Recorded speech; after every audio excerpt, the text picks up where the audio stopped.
So we are getting started on the foundation of our greenhouse. We bought our greenhouse from Costco. It's the Yardistry greenhouse. We bought it a couple, like 2 months ago. And it's, the weather has been kind of rainy and wet, and we finally have a couple of days where we can dedicate to putting this together.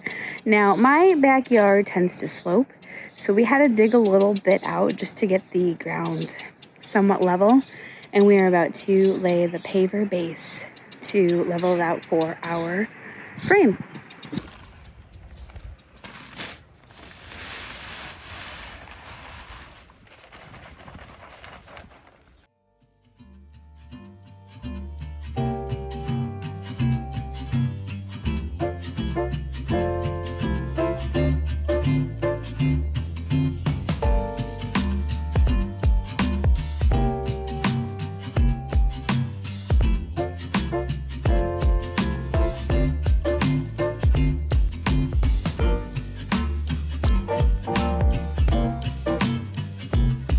So we tamped down all of this paver base. This is kind of step one if you look on the bag.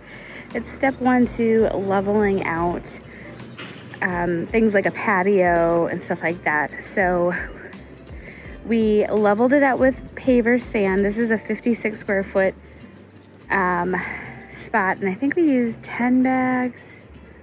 11 bags, I'm not sure. And then we went and we got the leveling sand. So that's really gonna smooth it out for us. And then we're gonna build the base with these 4x6s. So we're gonna start to put the sand in now and then put the base together today and see how far we get.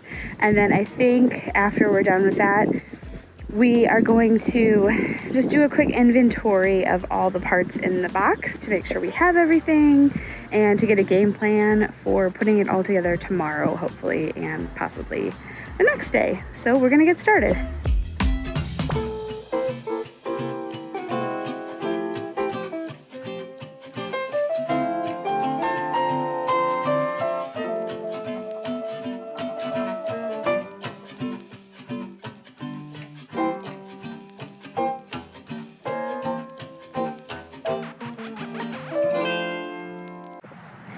So we are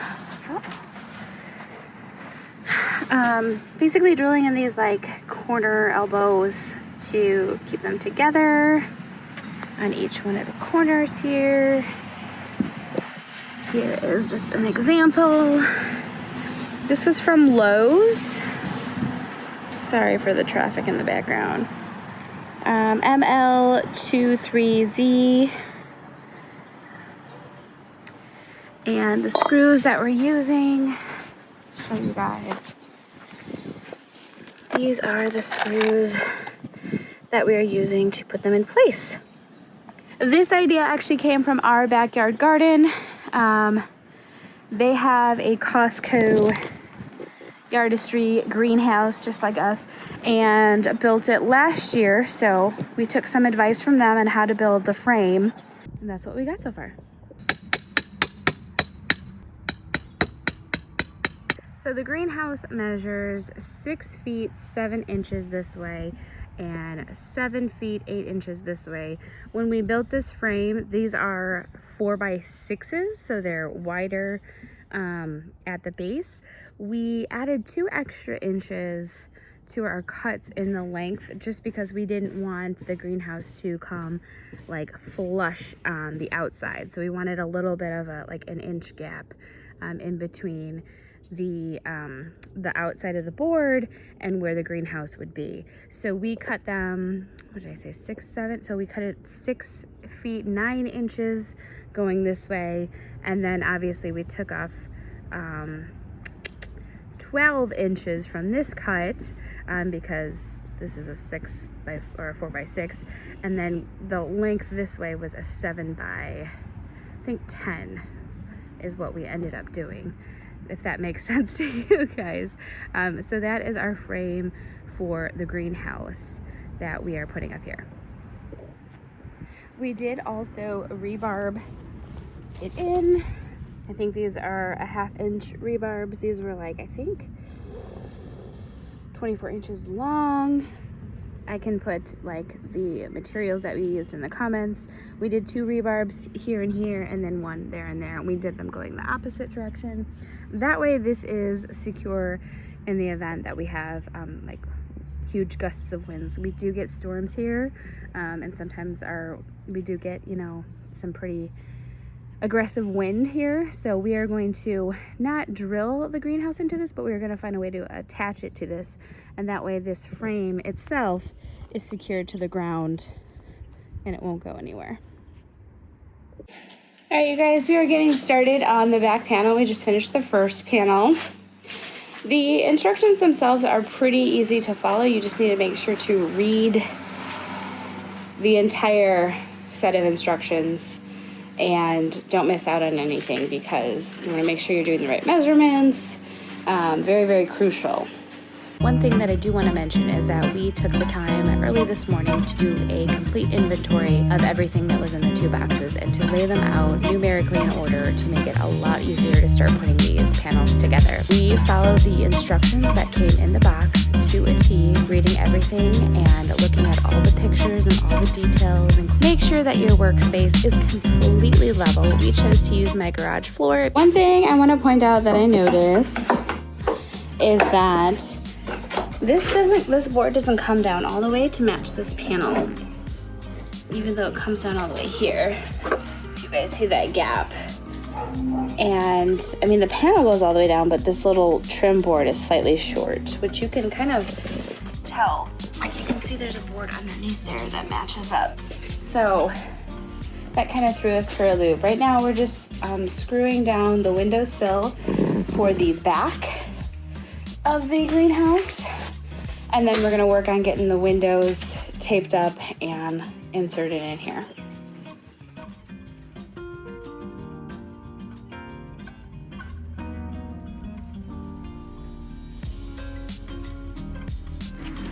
Watch out. I see it. It is heavier, isn't it, than the other one? It's heavier than the other one. I got it. Oh, you're gonna get it now? Don't pull my. Okay, so we have all 4 sides done. This is the front 2 side panels, and that's the back panel. Now we are ready to attach it to the base. Well, we're actually not attaching it to the base. We are putting it together on the base. We don't drill into the base at all just yet. So we're gonna show you that process now.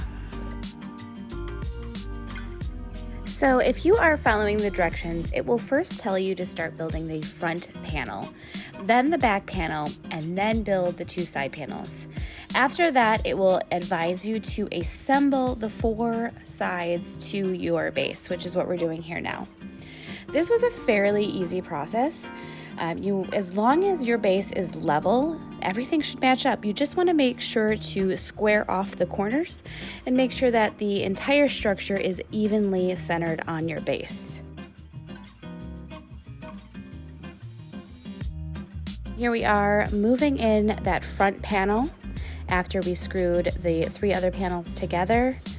The one thing we noticed here is that when we tried to screw it in, the bottom part of this front panel was not going flush in. And even when we tried to screw it in to tighten it up, it still had a little bit of a gap.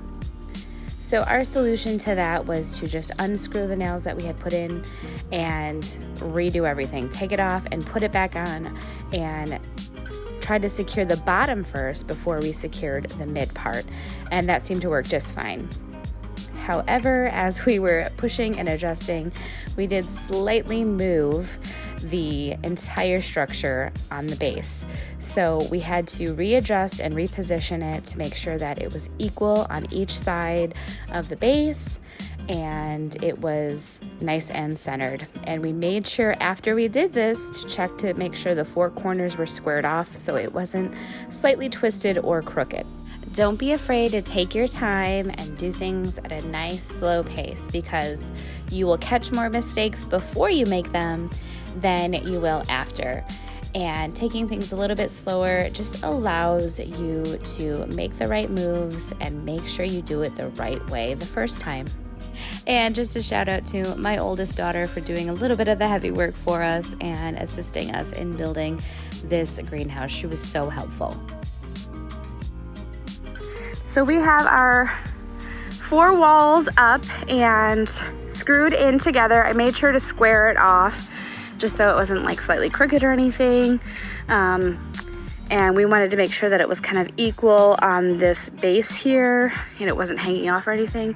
One thing I did notice, which was a slight oversight, is that you guys want to make sure that your base is completely flush with one another. I noticed a little issue over here as we set it down.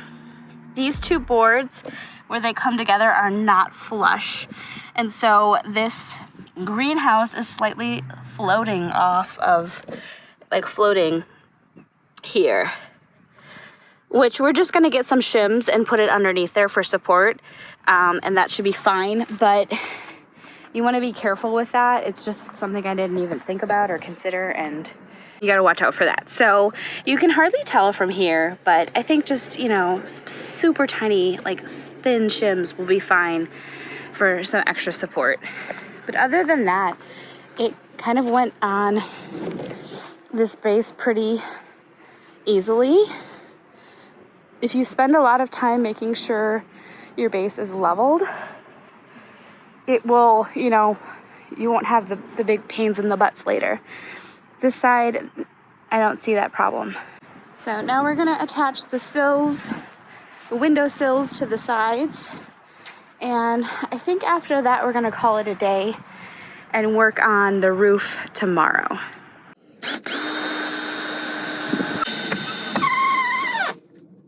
These spacers are really key. Don't forget to use these on everything that it says. We accidentally forgot to do it up with one of the top windowsills there, and we had to kind of unscrew a few things, but this is really critical. We have come to the end of day 2. We have built all 4 sides and screwed them together, and then we attach these top rafters here. So we are starting to just build up the side windows. That's what we're gonna leave off. I think tonight I'm gonna make sure to tape all of the side windows. You have to tape the tops and the bottoms, and that can be a little bit of a chore, so I might just do that inside tonight so we're all ready to go for tomorrow. But I think we are gonna end this video for now here, and you guys will have to catch the part 2 of it being put all together with the roof and the door and the pop window and all the shelves. But so this is part 1 of a 2-part series. Hopefully it only takes us 2 videos. But make sure, if you guys like this video, to give it a thumbs up. Let me know if you guys bought the Yardistry Costco greenhouse. I'm very interested to see how many of you have started putting it up yet. Let me know in the comments. And if you guys might be experiencing some of the same issues that we might be experiencing. So if you're new here, make sure you hit that subscribe button so you can stay up to date with all of the videos that we are posting. Thank you guys so much for watching today, and I hope you all have a magical day.